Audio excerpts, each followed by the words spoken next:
नमस्कार. आपण पाहताय झी 24 तास. मी कमलेश सुतार. टू द पॉइंटच्या विशेष भागामध्ये आपलं पुन्हा एकदा स्वागत आहे. ऑपरेशन सिंदूर नंतर भारतानं दहशतवादाला गेली अनेक वर्ष कसा त्याचा सामना केला आहे आणि ऑपरेशन सिंदूर का करावं लागलं, सीमेपलीकडून वारंवार दहशतवादाला मिळणारं खतपाणी, त्याला मिळणारं प्रोत्साहन, याचा नेहमीच भारताला फटका बसला आणि ही सगळी भूमिका मांडण्यासाठी एक प्रतिनिधींचं शिष्टमंडळ भारताने अनेक देशांमध्ये पाठवलं होतं. महाराष्ट्रासाठी सगळ्यात महत्त्वाची गोष्ट म्हणजे त्या शिष्टमंडळाचं नेतृत्व करण्याची संधी महाराष्ट्रातल्या एका मराठी आणि तरुण खासदाराला मिळाली होती.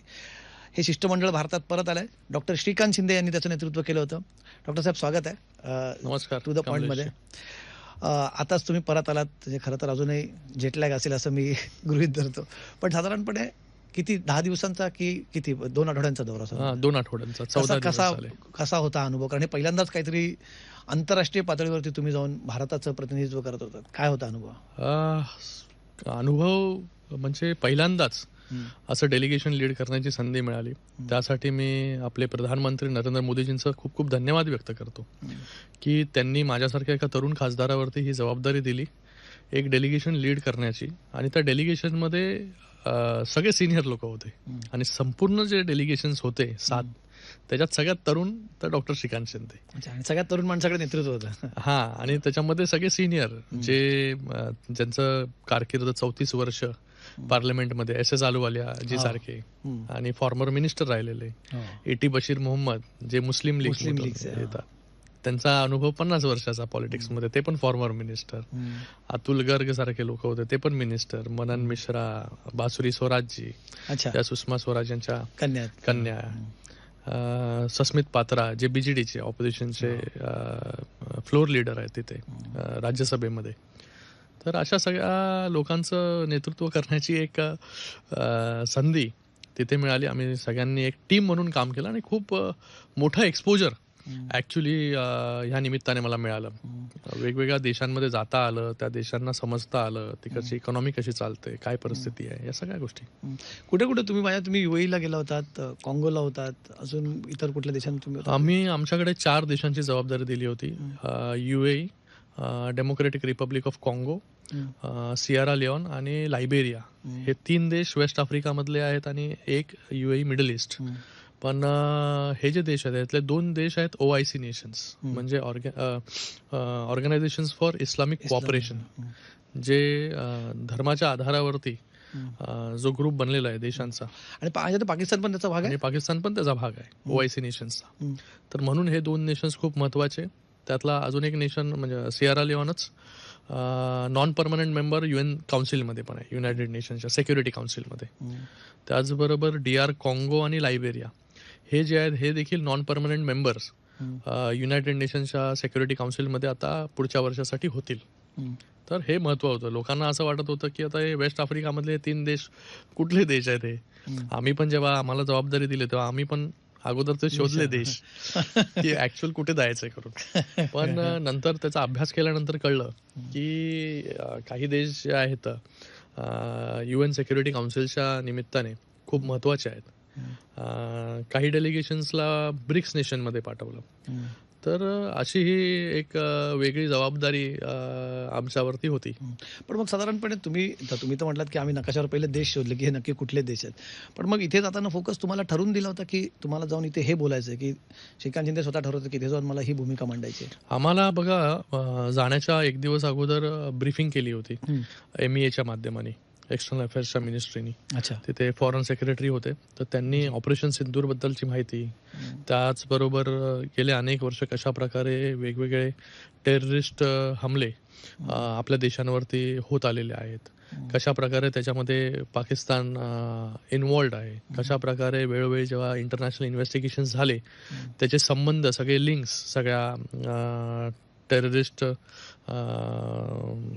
गतिविधींचे हे पाकिस्तानमध्ये जाऊन कसे सापडतात, कशा प्रकारे टेररिस्ट ऑर्गनायझेशन पाकिस्तानमध्ये फ्लरिश करतात. तर या सगळ्या गोष्टी एक ब्रीफ झालं होतं. पण आम्हाला वाटलं होतं की आम्हाला असं दिलं जाईल की कॉमा, फुल स्टॉप, ह्या सगळ्या गोष्टी एवढ्या या फ्रेम मध्ये राहूनच बोलायच्या. पण त्यांनी सांगितलं की हे फक्त एक जनरल पर्स्पेक्टिव्ह आहे एक डिरेक्टिव्ह आहे तुमच्यासाठी.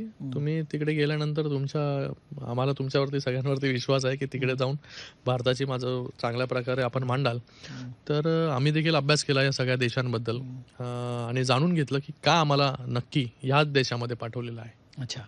मग का तुम्ही म्हणजे आता काँगोसारखा देश आहे जिथे ऑलरेडी त्या देशामध्ये यादवी मजलेली, तिकडे सिव्हिल वॉर चालू आहे त्या देशांमध्ये, अशा देशांमध्ये जाऊन भूमिका मांडणं किंवा तिथले काही तुम्ही जसं म्हणतात की काही इस्लामिक राष्ट्र आहेत की जे थोडेसे त्यांचा थेट नसला तरी तुम्ही उल्लेख केला त्या जागतिक संघटनेच्या इस्लामिक ह्याच्यावरती मेंबर आमच्या जेव्हा आम्ही ब्रीफिंगला गेलो होतो, आमच्या डेलिगेशन मधल्या एका खासदाराने विचारलं की नक्की आपण काय साध्य करतोय तिथे जाऊन, की तिथे तर स्वतःचाच प्रॉब्लेम आहे. खासदारांना ते शिकायचे हा प्रश्न खरं तर अनेकांना पडला देशामध्ये की आपण या छोट्या छोट्या देशांमध्ये पाठवून करतोय नक्की साध्य काय करतोय. स्वतःचाच प्रॉब्लेम आहे. सिव्हिल वॉर चालू आहे डेमोक्रेटिक रिपब्लिक ऑफ काँगो मध्ये. खूप पूर्वीपासूनचा त्यांचा तो इतिहास आणि आजही सुरूच आहे. आम्ही गेलो होतो तरी तो सिव्हिल वॉर ईस्टर्न पार्टमध्ये त्यांचा सुरू आहे. सियरा लिओन जस्ट आता सिव्हिल वॉर मधून बाहेर पडलं, म्हणजे 91 ते 2001 पर्यंत तिथेही सिव्हिल वॉर सुरू होता. या सगळ्या देशांमध्ये रेअर मिनरल्स खूप मोठ्या प्रमाणामध्ये, त्याच्यामुळे हा गेले अनेक वर्ष सिव्हिल वॉर इथे सुरू आहे. आणि मग तो खासदारांनी प्रश्न विचारला की आता त्यांचे प्रॉब्लेम, स्वतःचे प्रॉब्लेम्स वेगळे आहेत, ते आपले प्रॉब्लेम्स ऐकण्यासाठी किती इंटरेस्टेड असतील. इथे आम्हाला आमचंच तर तुम्ही तुमचं काय घेऊन आलात. पण जेव्हा आम्ही याच्याबद्दल रिसर्च केला तर मी तुम्हाला सांगितलं की 2 OIC नेशन्स आहेत याच्यामध्ये आणि 2 जे आहेत हे non permanent member UN security काउन्सिलमध्ये होतील. जेव्हा UN सिक्युरिटी काउन्सिलमध्ये टेररिझम विषयी चर्चा होणार किंवा तिथे कुठली चर्चा होईल तेव्हा हे सगळे छोटे छोटे देश जे आहेत हे बरोबर असले पाहिजे. आणि सियरा लिओन हा असा देश आहे की त्याचा आफ्रिकन युनियनमध्ये पण खूप मोठा होल्ड आहे, युरोपियन युनियनमध्ये पण ऐकलं जातं आणि UN सिक्युरिटी काउन्सिलमध्ये पण ऐकलं जातं. अच्छा. तर सगळे देश प्रॉपर अभ्यास करून जे आहेत हे MAA ने आम्हाला दिले होते, जेणेकरून एक एक देश हा भारताच्या बाजूने उभा राहील. छोटे जरी देश असले तरी आफ्रिकन कॉन्टिनेंट हा खूप मोठा आहे. होय. जर आपण पाहिलं की आफ्रिकन कॉन्टिनेंटमध्ये खूप सारे देश आहेत, DR काँगो त्यातला भौगोलिकरित्या सगळ्यात दुसरा मोठा साऊथ आफ्रिकेनंतरचा देश आहे. आणि त्याचबरोबर बाकी जे डेलिगेशन गेले ते देखील आफ्रिकेमध्ये गेलेत. काही 4 नेशन्स त्यांनी कव्हर केले, म्हणजे एकंदरीत एका आफ्रिकन कॉन्टिनेंट मधले 7 देश आपल्या डेलिगेशन्सनी, वेगवेगळ्या डेलिगेशन्सनी कव्हर केले. तर आफ्रिका पण जसं US महत्वाचा आहे, UK आहे, बाकी देश मोठे मोठे देश, जपान महत्वाचा आहे, देश महत्वाचे, तसे छोटे छोटे देश देखील महत्वाचे आहेत. जेव्हा टेररिझमवरती चर्चा होईल तेव्हा पाकिस्तानला आयसोलेट करण्यासाठी हे सगळे देश महत्वाचे. त्याचा अभ्यास जो आहे हा आजपासून आपण सुरू केला. आणि या सगळ्या देशांमध्ये जेव्हा आम्ही गेलो तेव्हा खरंच त्यांना समजून घ्यायचं होतं की का गेले इतके वर्ष भारतावरती हमले होत आहेत, टेररिझम गतिविधी त्या ठिकाणी पाकिस्तानकडून केले जात आहेत. तर आम्ही सगळ्या लिडरशिप्सला भेटलो, थेट प्रेसिडेंट, राष्ट्रपती, उपराष्ट्रपती, उपपंतप्रधान, फॉरेन अफेअर्स मिनिस्टर्स, तिकडचे खासदार, थिंक टँक. तर खूप लोकांना भेटण्याची संधी या निमित्ताने भेटली आणि त्यांचा देखील इंटरेस्ट होता तो. आम्ही प्रत्येक देशामध्ये 2-2 दिवस या सगळ्या लिडरशिप्सला भेटण्यासाठी दिले आणि त्यांचा स्वतःचा प्रॉब्लेम सुरू असताना देखील त्यांना अशा या वेस्ट आफ्रिकाच्या देशांमध्ये जिथून आता जर प्रवास करायचा असेल तर 18-19 तास लागतात परत मुंबईला येण्यासाठी. तर इतके लांब हे सगळे देश आहेत, पण त्यांना एक इंटरेस्ट होता की कशा प्रकारे भारतामध्ये काही गोष्टी चालू आहेत, कशा प्रकारे ह्या सगळ्या टेररिझमशी लढताना भारत कसा 4थी मोठी अर्थव्यवस्था झालेला आहे. तर एक मोठा वेगळा एक्सपिरियन्स होता या सगळ्या देशांच्या सगळ्या लिडरशिप्सला भेटणं, त्यांना समजावून सांगणं की ऑपरेशन सिंदूर का करावं लागलं, याच्या अगोदर किती युद्ध झाले, किती हल्ले झाले भारतावरती. प्रॉक्सी वॉर भारत तुम्ही एकदम प्रॉपर सांगितलं की ह्या सगळ्या टेररिस्ट अटॅक्स जे होत आहेत ह्या प्रॉक्सी वॉर. थेट पाकिस्तानकडे तेवढा क्षमता नाहीये भारताशी लढण्यासाठी, तर प्रॉक्सी वॉरच्या निमित्ताने या सगळ्या गोष्टी टू डिस्टेबलाइज भारताला डिस्टेबलाइज करण्यासाठी ह्या सगळ्या गोष्टी मुंबईत केल्या आपण जातात. बघितलं 26/11 प्रॉक्सी वॉर झाला तर 26/11 झाला, तुमचा सिरियल ब्लास्ट झाला मुंबईमध्ये. मुंबईने सगळ्यात जास्त त्या अतिरेकी कारवायांची किंमत मोजली. पण मग श्रीकांतजी, जसं आपण सांगत होतो, भारत देश म्हणून जेव्हा आपण आपली तिथे बाजू मांडत होतो, पाकिस्तानने सुद्धा जागतिक स्तरावरती आपली बाजू मांडण्याचा प्रयत्न केला. त्यांचं म्हणणं होतं की भारताकडनं हे प्रोव्होकेशन होतं, भारताने आमच्या सिव्हिलियन एरियाजवरती हल्ले केले, भारताने आमच्या सुरुवात केली, कुरापत भारताने काढली, आणि अनेक त्यांची आपण व्हिज्युअल्स बघितले जिथे आलेली होती की इंडिया वॉज प्रोव्होकिंग तिथलं टेन्शन, असं त्यांनी जागतिक स्तरावरती मांडण्याचा प्रयत्न केला. फॉल्स प्रोपगेंडा ब्रेक करण्यासाठी, बस्ट करण्यासाठी आम्ही सगळे गेलो होतो.